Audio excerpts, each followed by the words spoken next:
माणिकराव कोकाटेंना अखेर कोर्टाने जामीन दिलेला आहे।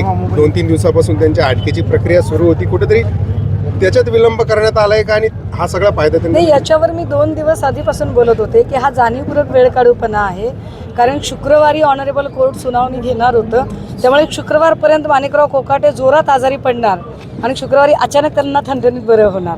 कारण माणिकराव कोकाटे जर खरंच आजारी पडले असते तर राष्ट्रवादीचे लोक लगेच पार्लेजीचा पुडा घेऊन त्यांच्याकडे गेले असते, पण माणिकराव कोकाटे खोटे आजारी पडले हे राष्ट्रवादीचे सगळ्या लोकांना माहिती आहे, हे महाराष्ट्रालाही कळतंय।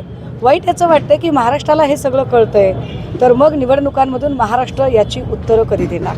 मला वाटतंय उद्या महाराष्ट्राला उत्तरं देण्याला चांगली संधी आहे की या सगळ्याच, म्हणजे अजित पवार असतील, देवेंद्र फडणवीस असतील किंवा एकनाथ शिंदे असतील, जे सत्तेसाठी एकत्र राज्यात बसतात आणि इतर ठिकाणी मात्र वेगवेगळे लढून आपापल्या शेअर जास्तीत जास्त वाढवायचा प्रयत्न करतात आणि लोकांना वेड्यात काढतात, अशा लोकांना निश्चितपणे उद्या 20 तारखेला लोकांनी धडा शिकवला पाहिजे आणि मशालीवर शिक्कामोर्तब केलं पाहिजे। त्यांना फायदा मिळावा म्हणून कुठेतरी गृह खात्यानेच जाणून बुजून हा विलंब जाणीवपूर्वक गृह खात्याने 2 गोष्टी याच्यात साध्य केलेल्या आहेत। एक की बघा, आम्ही तर राजीनामा घेतला होता पण ऑनरेबल कोर्टानेच आता दिलासा दिला, असं करून एक फेस सेव्हिंग करायचा प्रयत्न केला।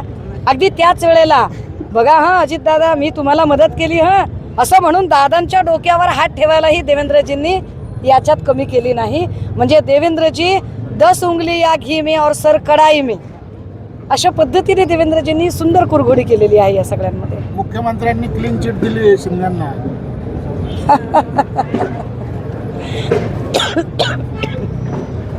मला असं वाटतंय की देवेंद्र फडणवीसांनी मुख्यमंत्री पदाचा राजीनामा द्यावा आणि LLMची वगैरे परीक्षा देऊन JMFC वगैरे करून एकदाचं जज होऊन जावं, कारण कोण गुन्हेगार कोण निर्दोष हे सगळं ठरवायचा अधिकार कोर्टाचा आहे, तो देवेंद्र फडणवीस यांचा नाहीये।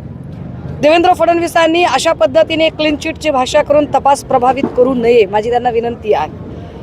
दुसरी गोष्ट की एकनाथ शिंदे गुन्हेगार आहेत असं माझ्या वक्तव्यात कुठेही नाही, पण मी या म्हणण्यावर ठाम आहे की प्रकाश शिंदेची चौकशी झाली पाहिजे। मी या म्हणण्यावर ठाम आहे की ड्रग्जचा मुद्दा आणि ह्या सगळ्या गोष्टी एकमेकांना कनेक्टेड आहेत आणि मी या मुद्द्यावर ठाम आहे की प्रकाश शिंदेची चौकशी होत असताना ती निष्पक्ष करायची असेल आणि त्याला पॉलिटिकल प्रिव्हिलेज मिळू द्यायचे नसतील तर बिलकुल एकनाथ शिंदेंचा राजीनामा झाला पाहिजे।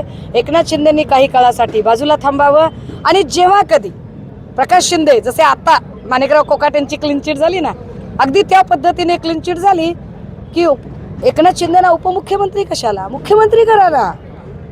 देवेंद्रजी मनाचा मोठेपणा करा आणि एकनाथ शिंदेंना मुख्यमंत्री करा। मी स्वागतासाठी आणि शुभेच्छा देण्यासाठी पुष्पगुच्छ घेऊन येते आणि तुम्ही आज जे काही एकनाथ शिंदेंच्या संबंधाने तुम्ही पाठराखण अजिबात केलेली नाही, कारण आतून तुम्ही काय काय करता हे मला वेगळं सांगायची वेळ येऊ देऊ नका। तुमचं आणि एकनाथ शिंदेंचं किती सख्य आहे ते मला माहिती आहे। एकनाथ शिंदेंवर तुम्ही काय पद्धतीने सध्या प्रेम व्यक्त करता हे मला चांगलं माहिती आहे, त्यामुळे देवेंद्र फडणवीसांनी हा मानभावीपणा अजिबात दाखवू नये।